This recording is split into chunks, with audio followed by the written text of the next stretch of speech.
First of all, I would like to respectfully greet to Ms. Sương Petrawati, Vice Principal of Norway School, Judge, honor guest, parent, teacher, and my dear friend. My name is Bo David, student from Campus 3. Thank you.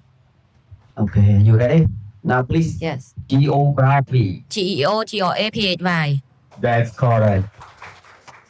Festival. FESTIVAL. That is correct. Library. LIBOLI. Still correct. First of all, I would like to respectfully greet Mrs. Petrawati, Vice Principal of Norway School, judges, honor guests, parent, teacher, and my dear friend. My name is Bora Karuna, and I'm a student of Norway School from Campus 1. Thank you. Madam, what's your name, please? My name is Bora Karuna. What are you feeling now, the last candidate? I'm feeling so really happy. I wish you do your best and pass your challenge. Thank you. Appreciate. Appreciate. That's correct. Culture. CULTURE. That's correct. Balloon. BALLON. That's correct. First of all, I would like to respectfully greet Mrs. Petrawati, Vice Principal of Norway School, judges, parent, teacher, and all my beloved friends and all my dear friends. My name is Lang Sedatana, and I am a student of Norway School from Campus 2. Thank you. Yes. Thank you. What's your name again? My name is Lang Sedatana. Okay, your first smooth. SMOOTH. That's correct, boy. Mosquito. MOSQUITO. That's correct.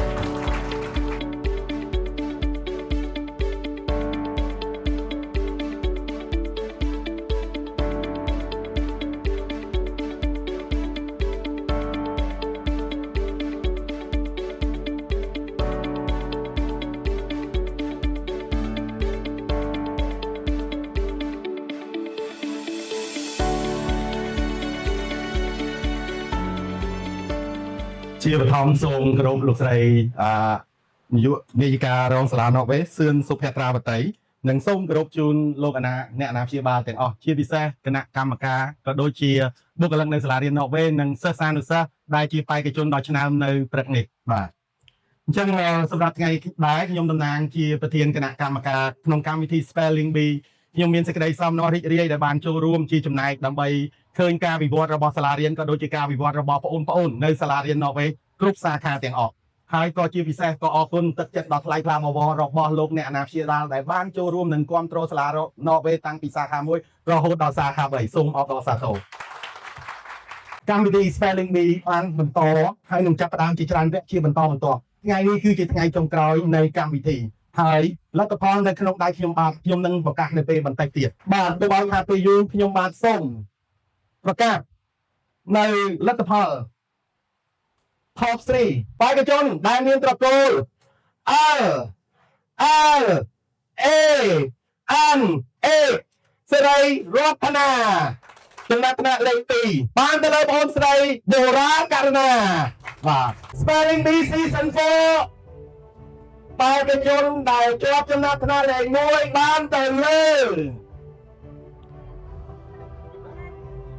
ខាងនោះខាងណាចេះបានទៅលើបងប្រុស Bob David មកពីសាខាព្រៃទាបាទសូមអរគុណបាទជាបឋមនាងខ្ញុំតំណាងឲ្យសាលារៀន Norway សូមគោរពជំរាបសួរដល់ភ្ញៀវកិត្តិយសលោកគ្រូអ្នកគ្រូក៏ដូចជាគណៈកម្មការនិងស្ដីដល់បងប្អូនសិស្សានុសិស្សទាំងអស់ដែលមានវត្តមាននៅទីនេះអញ្ចឹងឆ្លងតាមរយៈការប្រកួតប្រជែងអំបញ្ញមិញនេះខ្ញុំឃើញថាសិតតែជាបេក្ខជនដែលមានសមត្ថភាពហើយសិតបេក្ខជននេះគឺ Top 20 នៅក្នុងចំណោមបេក្ខជនចំនួន222នាក់អញ្ចឹងសម្រាប់ខ្ញុំអត់គិតថាអ្នកណាបាន Top 3 ឬអីទេប៉ុន្តែសម្រាប់ខ្ញុំមានមោទនភាពបំផុតសម្រាប់ Top 20 នៅក្នុងឆ្នាំនេះដោយសារតែ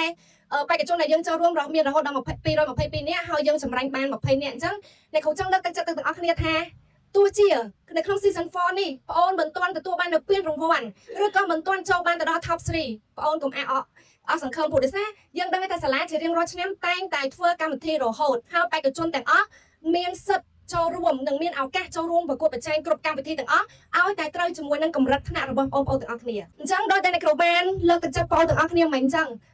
ការខិតខំប្រឹងប្រែងការយកចិត្តទុកដាក់សិតតែទទួលបានលទ្ធផលល្អព្រោះលទ្ធផលនោះវាអត់ដែរក្បត់ការខិតខំប្រឹងប្រែងទេអញ្ចឹងកូនប្រឹងកម្រិតណាលទ្ធផលកូនទទួលបានកម្រិតហ្នឹងបើកូនប្រឹង 100% អញ្ចឹងលទ្ធផលនៃគ្រូជឿថាប្រកបជា 100% លុះត្រាតែយើងខ្ជិលយើងលេងសើចយើងអត់ចូលចិត្តទុកដាក់ឬក៏អីអញ្ចឹងលទ្ធផលរបស់យើងទៅតាមការខិតខំប្រឹងប្រែងរបស់យើងដែរអញ្ចឹងយើងកុំអានសពុនចិត្តហើយគ្រាន់ចាត់ទុកថាវាជាបទពិសោធន៍មួយវាមិនមែនជាការបរាជ័យទេជាចុងក្រោយនាងខ្ញុំនាយិការងសាលារៀន Norwest សូមប្រកាសទទួលស្គាល់នៅលទ្ធផលនៃម្ចាស់លេខ2ទាំង3រូបសម្រាប់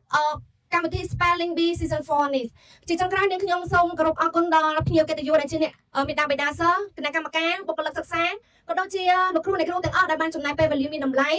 ព្រោះបណ្ដាលនៅកម្មវិធីនេះឡើងនិងរៀបចំកម្មវិធីនេះឡើងហើយធ្វើឲ្យកម្មវិធីនេះបានឈានដល់ទីបញ្ចប់ដោយជោគជ័យផងដែរជាចុងក្រោយសូមជូនពរដល់ភ្ញៀវកិត្តិយសនិងអង្គពិធីទាំងមូលទទួលបាននៅសុខភាពល្អសំណាងល្អនិងពុទ្ធពរទាំង4ប្រការគឺអាយុវណ្ណៈសុខៈពលៈកំបីគ្លៀកគ្លៀកឡើយសូមអរគុណ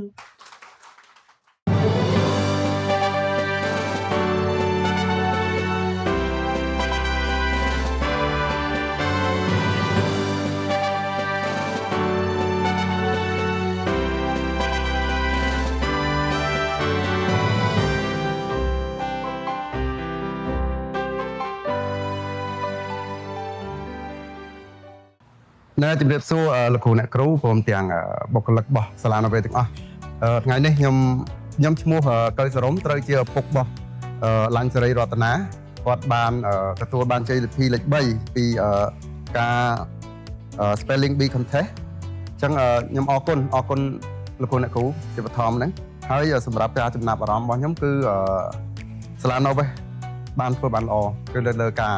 ទាំងការបង្ហាញភាពយុត្តិធម៌ក្នុងការប្រឡងប្រកួតប្រជែងហ្នឹងគឺបានសុក្រិតទៅតាមជាក់ស្ដែងដែលយើងបានចូលរួមនៅក្នុងហ្នឹងបាទហ្នឹងហើយសម្រាប់ការចំណាប់អារម្មណ៍របស់ខ្ញុំលើការសិក្សារបស់គាត់ពីដំបូងក៏ដូចជាដែលខ្ញុំចាប់អារម្មណ៍សាលាដែរឃើញសាលាយកចិត្តទុកដាក់តាំងពីក្រៅរហូតដល់ក្នុងហ្នឹងហើយការប្រែប្រួលរបស់គាត់គឺគាត់ក្លាហានជាងមុនគាត់ហ៊ាននិយាយហើយគាត់ហ៊ានប្រឈមនៅជួបជាមួយនឹងមនុស្សផ្លែកមុខផ្សេងដែរគឺនេះជាការផ្លែករបស់គាត់ដែលខ្ញុំចាប់អារម្មណ៍មកសាលាយើងមានការយកចិត្តទុកដាក់លើទាំងសុខភាពផ្សេងហើយទី2ហ្នឹងគឺយើងនៅប្លុកនឹងដែររបបនឹងដែលយើងអាចថារៀនជាមួយសាលាដែលទុកចិត្តបានព្រោះខ្ញុំកន្លងមកខ្ញុំបានដាក់គាត់ពីដំបូងមកសម្រាប់ភាសាខ្មែរព្រោះគាត់រៀននៅនឹងដែរចុងក្រោយខ្ញុំសូមអរគុណសាលាដែលបានបង្កើតកម្មវិធីនេះឡើងក៏ដូចជាបរិញ្ញាបត្រកូនខ្ញុំឲ្យបានរីកចម្រើនដល់ថ្ងៃនេះអរគុណជំរាបសួរខ្ញុំឈ្មោះតឹងសកុនធាជាអាណាព្យាបាលរបស់បូរ៉ាករណា